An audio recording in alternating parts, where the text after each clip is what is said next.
Honey, in as much as we talk about frugality on this page and we encourage it from time to time, especially in this expensive hobby, and we also touch on topics like overconsumption and all of that, we talk about all of that in this channel. Some of you will agree.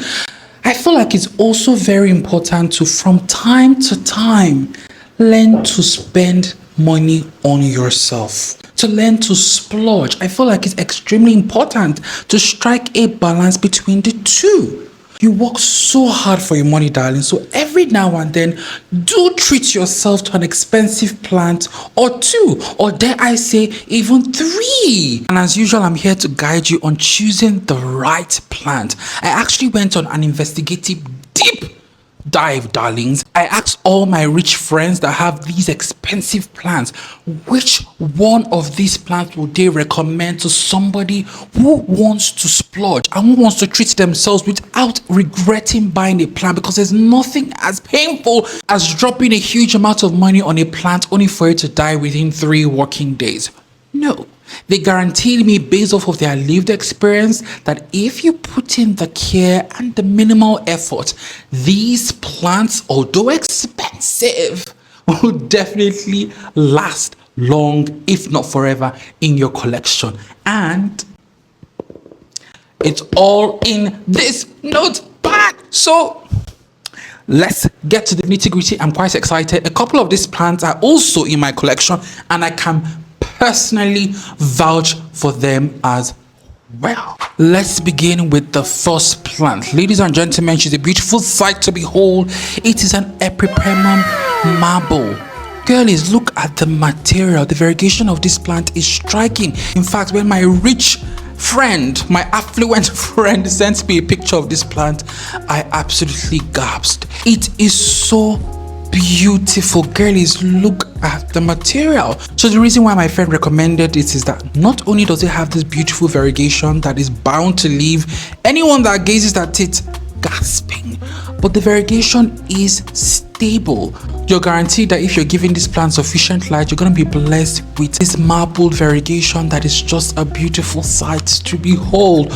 Also, according to her, this is actually a fast growing plant, which is typical of a lot of Epipremnums anyways. I love when a plant is highly variegated, but you don't have to wait like 950 years for a new leaf, because some of you all know that these variegated leaves, they can slow down the growth of this plant. Well, according to my friend, that is absolutely not the case with this plant. It pushes out a new leaf almost on a weekly basis. Bear in mind, we are growing it in the tropics. She's growing it outdoors in tropics. In fact, I have toured her collection before, so if you want to check that video out after this, so you can see this plant for yourself in her collection. The only con, if there is, I will say about this plant is that it does resemble your regular marble queen pothos, the regular one you can find in your big box store. To the untrained eye, they may think this is actually a highly variegated marble queen pothos, but who cares? You're buying it for yourself, not what people think about it. Plus, the girlies that get it will clearly be able to tell the difference, obviously. Also, according to her, this is also a really easy plant to propagate, so there's a possibility in the near future of you actually getting your money back. Even though this video is about expensive plants, you find that quite a number of the plants on this list are relatively affordable. I mean, prices of plants, especially for you girlies in the States, in North America and the likes, not like in this country that the prices of plants have gone up. Prices of plants for you girlies are a bit more affordable and a bit more accessible. I did check this out on Etsy, and you can get like a small one for, I think it was maybe $30 or thereabout, which isn't bad. Just stick it up a pole and then it's gonna bring out that beautiful fenestration and you're good to go. Now brace yourself, girlies. This next one is the most expensive plant on this list, but it did come strongly recommended by 2 people I know that personally own this plant, 2 affluent girlies in the plant community that own this plant. It is your variegated Philodendron biliaceae. Girlies, look at the material. Every variegation feels like a beautiful work of art. Now, according to the girlies that own this plant, they told me they strongly recommend it because it is drought tolerant, as is typical of a lot of your philodendrons. You don't have to worry of constantly having to water it. This can take neglect to a certain extent.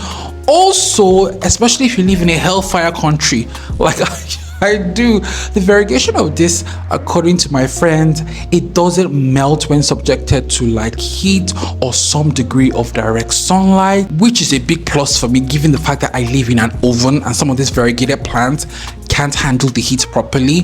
Not this one. The only con that they mention is that it grows quite slowly, love. In fact, I know someone that has a baby one of this. I'm trying not to laugh, but she has a baby one of this, and it's been so small in her care for 2 years and counting. Hasn't grown bigger. One thing I've learned as I've started to mature more in gardening is that if you have the money for a bigger variant of that plant, just close your eyes and buy it. I mean, just buy it. It will save you a lot of years and save you a lot of time, especially with a plant like this that is quite variegated to the point whereby it does slow down its growth. So you do want to get one. I mean, one of this size is honestly fair. It's cute. I love how pocket friendly this looks. There's an Etsy store that I saw online that really has all these cool variegated plants. I am not affiliated to them in any way. They don't even know I exist. I just went through, I browsed through, and I saw that they had all these cool things, and I thought their prices were fair. I'm gonna link some of them in my description in case you want to shop. But I saw this one there, and it was about $400, which, if you look at what this plant would have cost during like the Panini era, it would have cost way more than that. So you guys in the states that have access to this plant and they actually ship it to you guys, you don't know how lucky you are. You don't know. Anyway, so yes, $400 for this, not bad, and honestly you deserve it. You work hard for your money. Splurge, okay? And this came highly recommended. But let me know in the comments if you would buy any of these plants, if you feel like they are worth it, and your experience with any of these plants as well. Are they as easy as my friends have recommended, or do you have a different experience with them? Let us know in the comments.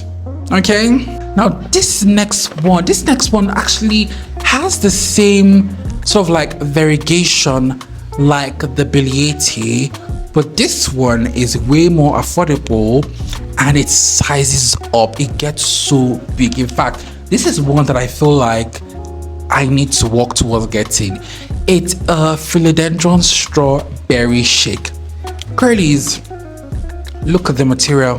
Look at the material. They say money can't buy you happiness. I disagree. If I had the money, I would buy this. But then again, these plants are not even as expensive as I envisioned they would be. I mean, I think with like $40 you could get like something sizable of this with beautiful and decent variegation. Honestly, if I were in the States, oh Lord, sometimes I ask myself, why am I in this country? Because you can actually have it shipped here. There are people who import plants, buy from sellers like this and import it into our country. But by the time it passes through customs and by the time they add their own profit, it is actually way more expensive. You cannot get a Philodendron strawberry shake for $40 in this country. You just cannot. So yes, so please take advantage of the accessibility and the availability that you guys have over there. And this to me is beautiful. According to my friend, that actually 2 of my friends recommended this, and according to them, same notes as the Variegated, drought tolerant, can take our direct sun to a certain degree, morning sunlight, which is a plus if you live in the country that's an oven like mine is, and also it gets really big and it's quite a fast grower as well. So if you're somebody who wants to make your money back, you can grow it out, chop it and sell and make your money. So this is definitely one I am eyeing. And like, babes, before the year ends, I want this, and I think Epipremnum marble. Yes. This next one is also a philodendron. There are apparently a lot of philodendrons on this list, but they really came strongly recommended. I don't know why we, as a society, why we suddenly fell out of love with philodendrons. Babe, this is my ultimate wish list plant. It's quite expensive for me in this country, but you know, I've told myself, hey Buka, you work so hard. You work hard. Spend that money. Oh Jesus. And this is also a message for you, my love. You work hard and you only have one life to live. Close your eyes sometimes, dip into your pocket and spend money on that plant you've always wanted. Okay, so it's a Philodendron Florida Beauty. When my friend sent me this picture of hers, I was just like, oh, I think I like this little. It was just so beautiful. It looks like a beautiful work of art. Again, highly recommended because the variegation is stable. She also says she hasn't had any pest issues with this plant. It's a plant that you buy and you're rest assured that you're gonna have steady, beautiful variegated leaves as long as you know you provide it with adequate light. I'm not saying if you keep any one of these plants in a dark cupboard, you now expect it to have such beautiful variegation. No, as long as you know provide it with standard care and you know the usual light that you provide your other plants, then this will produce those beautiful variegated leaves. What is not to love about this? What is not? And I actually appreciate the fact that it doesn't get too big, even on a pole. I mean, I do appreciate big foliage, but sometimes when foliage is like compact, sizable, like this, you can just hold it and just, you know, look at it and just appreciate it a bit more. And now these next two ones I can actually personally vouch for. and personally recommend because they've been in my care for years. I left them at the very end because I feel like at this point, some of you, the OG girlies, I feel like you guys kind of like have a clue of the plants I'm about to show you because I talk about them a lot. I heavily recommend them. You should look at any one of my videos where I'm recommending a plant. These guys generally tend to make the cut. And starting off, which is right here next to me in my plant room. Hold on a sec. Look at my baby. Look at my baby. This is my variegated anthurium hookeri. And babes, when I first bought this plant, I came home and I was regretting my decisions because I was like, oh, I spent so much on this plant. And then it was small. It was like a small, tiny rat. I was just beginning to have like buyer's regret that I spent so much on this plant. It was so irresponsible of me. But now I am so glad I actually splurged on this plant because it has truly been value for money. This is a plant that, regardless of whatever the elements throws at it, there was a time that this wicked Nigerian sun burnt it to pieces, and I restarted it over again from a stump, and it grew back to this. I mean, it's beautiful. It is drought tolerant. It's not like your other anthuriums. In fact, fun fact, a lot of the anthuriums, this is my only surviving anthurium. The rest have all died. During the dry season, I tend to lose a lot of my anthuriums. The Nigerian sun will either fry them to death or the heat, you know, will kill them. But this one so far has been my most heat tolerant and most unproblematic, and I'm so glad I got it when I got it because right now in Nigeria this is extremely expensive. So I strongly recommend, please get this anthurium. Please, you won't regret. And plus, the fun stuff is that she gets bigger. In fact, I saw a video a while ago of one that was huge and I was like, Jesus, is this the same plant that I have? It gets bigger as it grows. The bigger the pot, the bigger it has the potential to be. So I'm glad I bought it. At that time, it was a very expensive purchase for me, but I'm so glad I bought it, which is the whole essence of this video, babes. Don't be so frugal to the point whereby you miss out on certain experiences and certain plans. Sometimes close your eyes, make that purchase, live your life. That money will come back, okay? This next one, I'm sure most of you already know what it is, but I just like showing her off. This video will not be complete without me showing my precious baby off. Hold on a bit.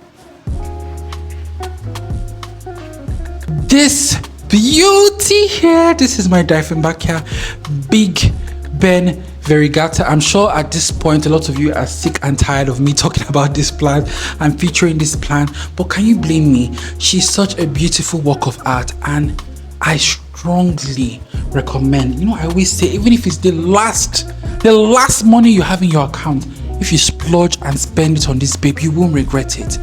This has not given me any issues. I also do not have any single pest issues with this plant. I've not had any cause to be alarmed. The only time I did have issues with this babe was when I attempted to grow her outdoors. I attempted to grow her outdoors because I just wanted her to grow faster. I was being greedy, even though she's quite a fast grower, especially for a variegated plant. But I was like, I want to grow her outdoors so she'll get bigger. And then the Nigerian sun, sometimes the Nigerian sun just waits until you bring out that your favorite plant. When it sees that you've brought out the favorite plant, it will now fry it. The Nigerian sun melted. Like, I came out one day and she was underneath the shade net. She was underneath my shade net. I was alarmed. I came out one day and I saw that the leaves had all pretty much just melted, and I was freaking out. I did lose some leaves as a result. This happened quite recently. That's why she's a bit bare at the bottom. Let me see if I can show you. She's a bit bare at the bottom. She did used to have more leaves than this. That's the only time I've had any issues with this plant. Aside from that, she's as easy as ABC. I've never used a grow light with this one. She grows in ambient natural light next to my window. And she's pretty much, as easy as they come. I even just noticed that she's pushing up. Can you see that new leaf? Oh, beauty, or as we say in my language, omalicha. I can personally vouch for these two. They may cost you your grandmother's inheritance, but worth it in my opinion. I was actually going to end this video, and then I remembered I still had one plant to talk about. This one also came highly recommended. It was my first time hearing about this plant, but two of my affluent plant friends recommended this one. It's a Philodendron variegated Congo. Babes, the variegation is absolutely beautiful. It reminds me of a Philodendron Birkin, and of course it will, because I believe the Birkin is descended from the Philodendron Rohu Congo, so it does make sense. But then it has this beautiful variegation. There's a mix of Aurea variegation, it's sparkled, it's everything, and as usual, the same reasons why pretty much every plant on this list is strongly recommended. Easy, low maintenance, drought tolerance. It's not one of those expensive plants that you buy and you're like, oh Jesus, oh God, oh I forgot to water you 3 days ago. Has that messed up with the variegated? No, all these plants I'm recommending won't give you all those issues. Now, I do think if this plant is actually a variegated Rohu Congo or variegated Congo Philodendron, I do suspect that it's gonna get big, it's gonna size up. But from what my friend told me, it does also grow quite slowly. So again, this is one that you don't want to buy small. A medium-sized one like this, I don't think you can go wrong with that. I think it's a good place to start. So yeah, anyways darlings, we've come to the end of this video. I do want to say, please, if you are a beginner, I know you might be tempted to buy any one of these plants, but I would strongly advise that if you're a beginner, don't splurge on these plants yet. Get some experience with the more common plants, okay? We that were able to keep all these plants that I've shown you, we learned from the common regular pothos. Start from there first. Get experience on watering plants, all of that, before you come and splurge on any one of these plants, okay? Thank you. This video is for the more experienced girlies who work hard for their money and want to treat themselves to something different, something expensive, something luxurious, but something easy. And I hope this video did justice and gave you some plans to add to your wish list. If you loved this video, subscribe to the channel and like and share, and please, I'm curious to know your thoughts as well. My friends right with their recommendations. Have you owned these plants before? Have you attempted them before? How was your experience? Let me know. Spill the tea in the comments, and I'll see you in the comments and the next video. Bye, loves.